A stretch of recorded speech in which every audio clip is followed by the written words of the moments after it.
Yes, students, let us read the story The Undeserved Reward. This is the third video that I am sending you. One day, I was sitting in my room when a childhood friend called. अब इससे पहले story में क्या हुआ कि narrator district officer से मिलकर आ गया और अब लोग सोचने लगे कि वो डिस्ट्रिक्ट ऑफिसर का खास दोस्त है और उसके पास वो अपने काम लेके आने लगे कि मेरा ये काम करवा दो, ये काम करवा दो। बट सभी को नरेटर एक ही बात कहता that such matters had nothing to do with me, कि इन मामलों में मेरा कोई लेना देना नहीं है, मैं इसमें आपकी कोई मदद नहीं कर सकता। One day I was sitting in my room when a childhood friend called. एक दिन नरेटर अपने रूम में बैठा था जब उसका एक चाइल्डहुड फ्रेंड कॉल्ड मीन्स उससे मिलने आया। We had studied together. इकट्ठे पढ़े थे, स्कूल में इकट्ठे पढ़ा करते थे। That was some 45 years ago. और ये 45 years पुरानी बात थी। I was then about 8 or 9 years old. He was about the same. 8 या 9 साल की एज रही होगी दोनों की। I was thin, lean and intelligent. Lean means दुबला पतला, थिन एंड लीन जो होते हैं दुबला पतला, एंड इंटेलिजेंट। नरेटर इंटेलिजेंट था, थिन था और लीन था, पतले शरीर का था। ही वॉज फैट। ही यहाँ पर किसके लिए यूज हुआ है? बलदेव के लिए, चाइल्डहुड फ्रेंड के लिए। ओके, चाइल्डहुड फ्रेंड उसका आया था, उसका नेम बताते हैं स्टोरी में बलदेव था। तो ही जो नरेटर का फ्रेंड था, childhood friend, he was fat, strong and dull. Dull means not intelligent. Our teacher was completely fed up with him. और वो इंटेलिजेंट नहीं था, डल था। ओके, उसे पढ़ाई नहीं आती थी, तो टीचर बिल्कुल ही फेडअप हो गया, परेशान हो गया, तंग आ गया उससे। And had assigned me the task of giving him extra lessons. और मी यहाँ पर नरेटर के लिए है, प्रेमचंद के लिए। तो टीचर जब परेशान हो गया, बलदेव को कुछ समझ में नहीं आता था, तो टीचर ने नरेटर को एक काम सौंपा कि वो बलदेव को एक्स्ट्रा लेसन्स, क्लास की पढ़ाई के अलावा कुछ और अपनी तरफ से सिखाए। I considered this a great honour and where the teachers can failed my sympathetic approach yielded results. Yielded means gave. Okay, GAVE। जब ऑथर को ये काम मिला तो ऑथर ने इसको एक ग्रेट ऑनर सोचा, बड़े सम्मान की बात सोची कि टीचर ने मुझे स्पेशल काम दिया है बलदेव को पढ़ाने का, तो इसे एक ऑनर माना, सम्मान माना। और जहाँ टीचर के डंडे ने कुछ नहीं किया था, टीचर का डंडा भी फेल हो गया था, बलदेव को कुछ समझ में नहीं आता था, डंडे खाने के बाद भी समझ नहीं आता था, वहाँ पर नरेटर की sympathetic approach, sympathetic approach means उसने सहानुभूति के साथ जो उसको पढ़ाया, बहुत ही प्यार से और उसके साथ सिंपैथेटिक होकर जो पढ़ाया, उससे रिजल्ट्स आ गए। मीन्स उसका फर्क पड़ गया, बलदेव को कुछ पढ़ाई आने लगी। Baldev was soon well up in studies. और जल्द ही बलदेव स्टडीज में अच्छा हो गया। Unfortunately, because of the teacher's sudden death, the school closed down. और गांव में पहले एक ही स्कूल होता था, उस स्कूल में एक ही टीचर होते थे, तो अनफॉर्चुनेटली उन टीचर की डेथ हो गई और स्कूल बंद हो गया। एंड वी पार्टेड, और हम दूर हो गए, जुदा हो गए, एक दूसरे से अलग हो गए, क्योंकि अब जिसको जहाँ पढ़ना था उस स्कूल में उन्होंने एडमिशन ले लिया। तो since then I had met Baldev only once or twice casually and had never exchanged more than a mere hurried greeting with him. तब से लेकर जब स्कूल बंद हुआ, स्कूल छूट गया, तो दोस्तों का साथ भी छूट गया, तब से लेकर नरेटर बलदेव को 1 या 2 बार ही मिले थे। कैजुअली मीन्स ऐसे ही, स्पेशली नहीं कि मिलने गया, कैजुअली चलते चलते राह चलते कभी मिले थे। और उनके आपस में जल्दी जल्दी ग्रीटिंग का मतलब होता है हाय हेलो कहना। ओके, सिर्फ इतना कि कैसे हो बलदेव, कैसे हो प्रेमचंद, सिर्फ इतना, इस ये आदान प्रदान शब्दों का होता था। मीन्स वो हेलो कहते थे और कैसे हो ये बात सिर्फ होती थी। Shaking his hand I said, अब जब वो घर आया उससे मिलने, अब उसका हाथ पकड़कर शेक किया, हैंड शेक करते हुए, हाथ मिलाते हुए मैंने कहा, how are you Baldev, please come in, I haven't seen you for ages. कैसे हो बलदेव, अंदर आओ, कितना टाइम, कितने साल हो गए तुमसे मिले हुए, मैंने तुम्हें कितने टाइम से नहीं देखा था। I have wanted to see you too for a long time, said Baldev. Baldev ने कहा, मैं भी तुमसे बहुत टाइम से मिलना चाहता था। You are my teacher, you know, तुम तो मेरे गुरु हो, तुम्हें पता है। कैसे गुरु है? क्योंकि टीचर ने स्पेशली बलदेव को पढ़ाने का काम नरेटर को सौंपा था, तो नरेटर भी बलदेव का टीचर ही था एक तरह से। But for you I would still have been a good for nothing chap. Chap means लड़का, व्यक्ति, पर्सन, ओके। लेकिन तुम्हारे लिए तो मैं अभी भी गुड फॉर नथिंग वही हूँगा। गुड फॉर नथिंग मीन्स बेकार का, निठल्ला, जो कोई काम धाम नहीं करता, जिसे कुछ नहीं आता, good for nothing chap. Now I can at least look after my lands, अब मैं कम से कम अपनी जमीन की देखभाल कर सकता हूँ, मैं खेती बाड़ी कर सकता हूँ। I don't know why but what the maulvi sahib taught me went completely over my head. यहाँ पर मौलवी साहिब, ओके, मौलवी साहिब जो मुस्लिम बच्चों के लिए स्कूल होता है जिसको मदरसा कहते हैं, ओके, तो मदरसे में जो टीचर होता है उसको मौलवी साहिब कहते हैं। यहाँ पर प्रेमचंद भी एक मुस्लिम थे, ओके, तो वहाँ पे उनके गांव में जो स्कूल होता था उसमें मौलवी साहिब टीचर का काम करते थे, उनको वो गुरुजी या मौलवी साहिब बोलते थे, मौलवी साहिब। तो बलदेव कहता है कि पता नहीं क्यों मौलवी साहिब जो भी पढ़ाते थे, टीचर जो भी पढ़ाते थे, वो सारा मेरे सिर के ऊपर से निकल जाता था। मीन्स मेरी दिमाग में, मेरी बुद्धि में कुछ नहीं आता था, मुझे समझ नहीं आता था। For teaching an ass like me the credit goes entirely to you. मेरे जैसे, एस कहा है अपने आप को कि मेरे जैसे गधे को, गधे यहाँ पर फुलिश पर्सन को, मेरे जैसे बेवकूफ को पढ़ाने का सारा क्रेडिट तुम्हें जाता है, तुम्हारी वजह से ही, तुम्हारे कारण ही मैं कुछ पढ़ पाया, समझ पाया। See the next page. Baldev, I said overwhelmed. Overwhelmed means भावुक होकर, इमोशंस में आके, ओके, बहुत ही सेंटिमेंटल होके कहा। Baldev, whenever I see you the childhood memories revive with all the freshness and this long spell of 45 years vanishes in a minute। जब भी मैं तुम्हें देखता हूँ तो बचपन की यादें रिवाइव, ताज़ा हो जाती हैं और बिल्कुल फ्रेशनेस के साथ, पूरी ताजगी के साथ मेरे मन में, मेरे दिमाग में बचपन की यादें आ जाती हैं। और ये जो इतना लंबा स्पेल ऑफ 45 ईयर्स मीन्स 45 साल का ये जो लंबा टाइम है, स्पेल यहाँ पर टाइम को कहते हैं, okay, long spell of 45 years, 45 साल का जो लंबा टाइम है, ये 1 मिनट में ही वैनिश, गायब हो जाता है, डिसअपियर हो जाता है। Baldev replied, I have always considered you as an elder brother, you know, and tell everyone that I can depend on you whenever I am in trouble. मैंने हमेशा तुम्हें अपना बड़ा भाई माना है और मैं लोगों को कहता हूँ कि अगर मैं कभी ट्रबल में, मुसीबत में होऊंगा तो मैं तुम पे डिपेंड कर सकता हूँ, तुम पे भरोसा कर सकता हूँ।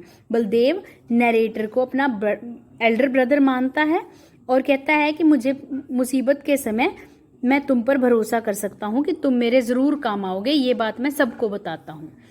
Why don't you eat properly. अब कहता है कि तुम ढंग से क्यों नहीं खाते। You are thin as ever, जैसे पहले थे, बचपन में पतले थे, वैसे ही अब भी हो।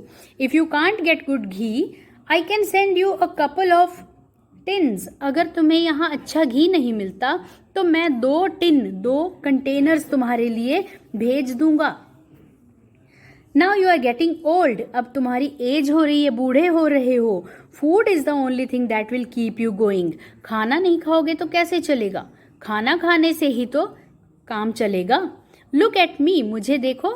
आई कैन स्टिल ड्रिंक अ सेर ऑफ मिल्क, अभी भी मैं 1 सेर दूध, सेर यहाँ पर 1 लीटर के आसपास क्वांटिटी होती है, उसको सेर बोलते हैं, सेर। ओके, अभी भी मैं 1 सेर दूध पी सकता हूँ एंड ईट अ क्वार्टर सेर घी बिसाइड सम बटर, और इसके अलावा थोड़ा मक्खन भी खा सकता हूँ, और क्वार्टर सेर मीन्स 1/4 जो सेर है, जिसको कह सकते हो 1 पाव। ओके, 1 पाव घी और मक्खन भी खा सकता हूँ और 1 सेर दूध पी सकता हूँ मैं। I have to keep fit, क्योंकि मुझे अपने आप को फिट रखना है। Although the whole life has been spent in bringing up the children, do they care about me. पूरी जिंदगी हो गई बच्चों की देखभाल करते हुए, पर क्या बच्चे मेरी देखभाल करते हैं? क्या बच्चे मेरी केयर करते हैं? If I were to fall ill, अगर मैं बीमार भी पड़ जाऊं, they would not even come to ask if I needed anything, तो भी मुझे कोई पूछने नहीं आएगा, मेरे बच्चे पूछने नहीं आएंगे कि तुम्हें कुछ ज़रूरत है या नहीं। Yes I have come to you about my eldest son, और वो ऐसे बताते बताते उसको याद आता है कि हाँ, मैं तुम्हारे पास अपने बड़े बेटे के लिए ही आया था। यहाँ पे बलदेव कह रहा है कि बच्चे कौन सा हमारी केयर करते हैं, और फिर कहता है हाँ, मैं अपने बड़े बेटे के लिए ही तुम्हारे पास आया था। You know, he is also a hefty and well-built man like me and can never take anything lying down. Hefty होता है हट्टा कट्टा, जिसको बोलते हैं स्ट्रॉन्ग बॉडी वाला पर्सन। ओके, वो बहुत ही स्ट्रॉन्गली बिल्ट पर्सन है, और वेल बिल्ट मतलब अच्छी कद काठी का आदमी है, और वो कभी भी एनीथिंग लाइंग डाउन यहाँ पर मीनिंग होता है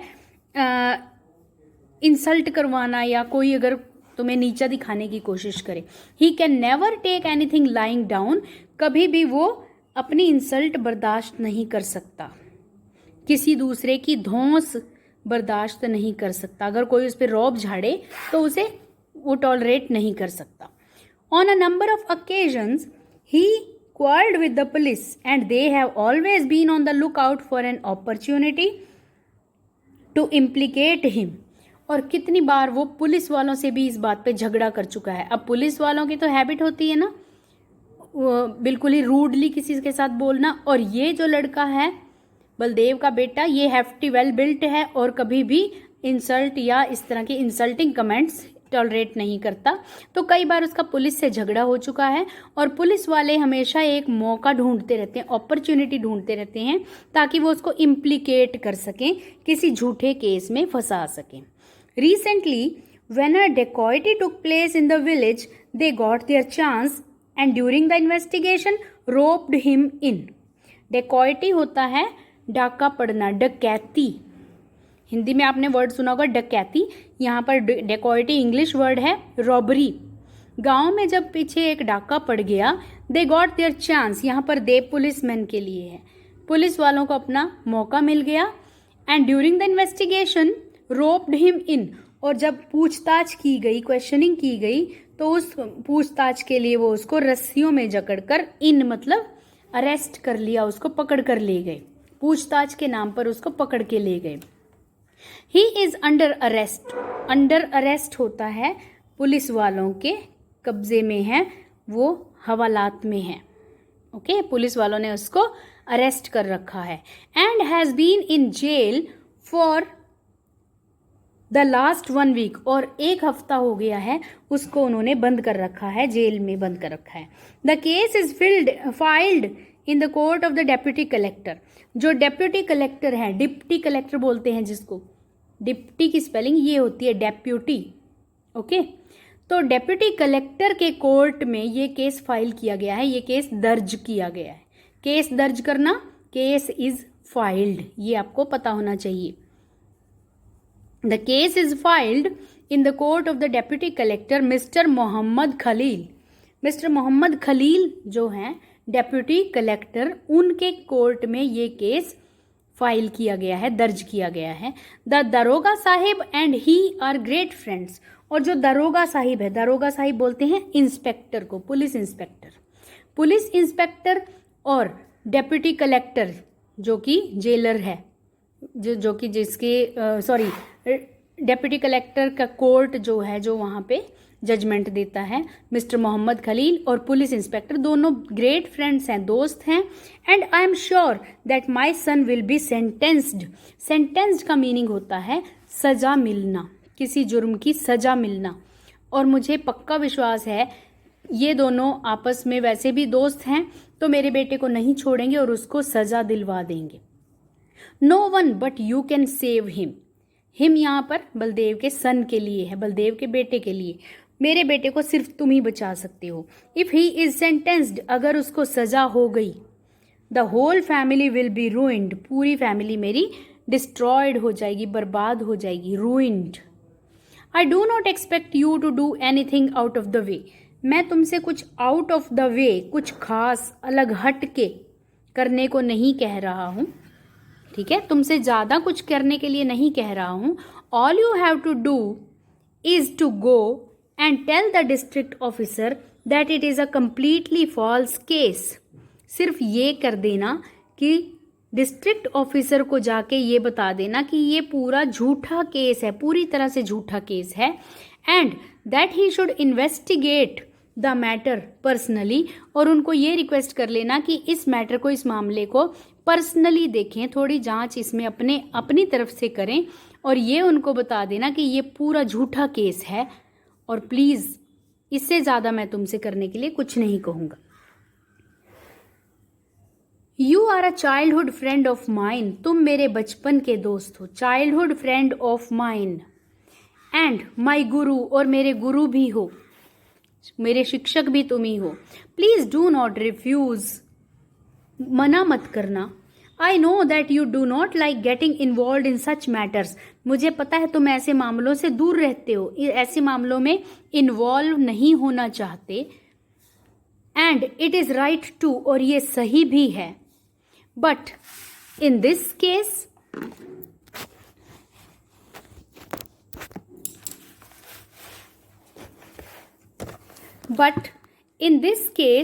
you should think as if your own son is in trouble. लेकिन इस मामले में प्लीज़ ये सोचो कि जैसे तुम्हारा अपना बेटा मुसीबत में है। If the case had not been absolutely false, अगर ये केस झूठा नहीं होता, पूरी तरह से झूठा नहीं होता, I would not have troubled you, तो मैं तुम्हें परेशान नहीं करता। The boy's mother is crying her heart out. Crying her heart out. इस लाइन को ध्यान से देखिए। The boy's mother is crying her heart out. रो रो कर बुरा हाल किया हुआ है। Okay, is crying bitterly, crying badly, या crying her heart out, इसका मीनिंग है रो रो कर बुरा हाल है। उस लड़के की मदर का मीन्स बलदेव की वाइफ का। बलदेव का बेटे की बात हो रही है, द बॉय, उसकी मदर बलदेव की वाइफ, तो उसका रो रो के बुरा हाल है। His wife has not eaten anything since his arrest, और जब से अरेस्ट हुआ है, वो पुलिस ने उसको पकड़ा है, तो उस लड़के की वाइफ मीन्स बलदेव के बेटे की वाइफ ने कुछ भी नहीं खाया है। As a matter of fact, और अगर सच बताऊं, nothing has been cooked in the house since he was taken away, जब से उसको, मेरे बेटे को ले गए हैं पुलिस वाले, तब से घर में खाना भी नहीं पका है। If he is sentenced, I am sure that both these women will die, अगर उसको सेंटेंस्ड, सज़ा हो गई, अगर उसको कोर्ट ने पनिशमेंट दे दी, उसको जेल में डाल दिया, तो मुझे पूरा विश्वास है कि ये दोनों विमेन जो हैं, कौन है ये दोनों विमेन? यस, बलदेव की वाइफ और बलदेव की daughter in law. Daughter in law means Baldev के बेटे की वाइफ। ओके, वो दोनों मर जाएंगी। I have consoled them by saying that as long as you are alive no one can harm the boy, और मैंने उनको विश्वास दिलाया है, ये कंसोल किया है। कंसोल मीन्स हिम्मत बंधाई है, उनको ढांढस दिया है, उनको मैंने ये समझाया है कि जब तक तुम हो, नरेटर है, जब तक तुम जिंदा हो, कोई भी हमारे बेटे को नुकसान नहीं पहुंचा सकता। It means Baldev is sure that the narrator would help him. I was in a great fix, अब बलदेव, ये नरेटर कहता है कि मैं एक ग्रेट फिक्स, दुविधा में पड़ गया। All the objections that I could have put forward had already been answered by Baldev Singh, जो ऑब्जेक्शंस, जो मैं बता सकता था, कोई बहाने लगा सकता था, ऑब्जेक्शन, ओके, जहाँ जहाँ मैं बहाना बना सकता था वो सारे बलदेव ने अपने आप सामने रख दिए थे। क्या क्या ऑब्जेक्शन कर सकता था कि डिस्ट्रिक्ट ऑफिसर किसी की नहीं सुनता या फिर मैं इस मामले में कुछ नहीं कर सकता, तो बलदेव ने सीधे ही कहा था कि कुछ ज़्यादा नहीं करना, डिस्ट्रिक्ट ऑफिसर को ये बोल देना कि ये केस झूठा है। ओके, तो सारे बहाने जो भी मैंने सोचे थे वो सब सामने आ चुके थे, बलदेव सिंह ने उसको बता दिया था। I could not think of a valid excuse, अब मैं कोई बहाना भी नहीं सोच पा रहा था। वैलिड मीन्स जो कि सही सच्चा लगे, ऐसा कोई बहाना। And said ultimately, ultimately means finally, मैंने to get out of the predicament, predicament means दुविधा, मुसीबत, इस मुसीबत से निकलने के लिए मैंने एक बात कही। All right, I shall mention it to the district officer, मैं डिस्ट्रिक्ट ऑफिसर को मैंशन कर दूंगा, जिक्र कर दूंगा इस बात का, बता दूंगा। But it is doubtful that anything would come out of it, लेकिन इसमें शक है, इस बात की कोई श्योरिटी नहीं है कि इस मामले में कुछ हो सकता है। He does not interfere in the work of his subordinates, district officer के नीचे जो काम करते हैं ऑफिसर्स, उनको सबॉर्डिनेट्स कहते हैं। डिस्ट्रिक्ट ऑफिसर जो है वो अपने सबॉर्डिनेट्स के, अपने अंडर काम करने वाले ऑफिसर्स के काम में कभी भी इंटरफियर नहीं करता। मैं बोल दूंगा उसको, बट श्योर नहीं है कि वो डिस्ट्रिक्ट ऑफिसर इस मामले में कुछ करे। Will study the next part in the next lecture.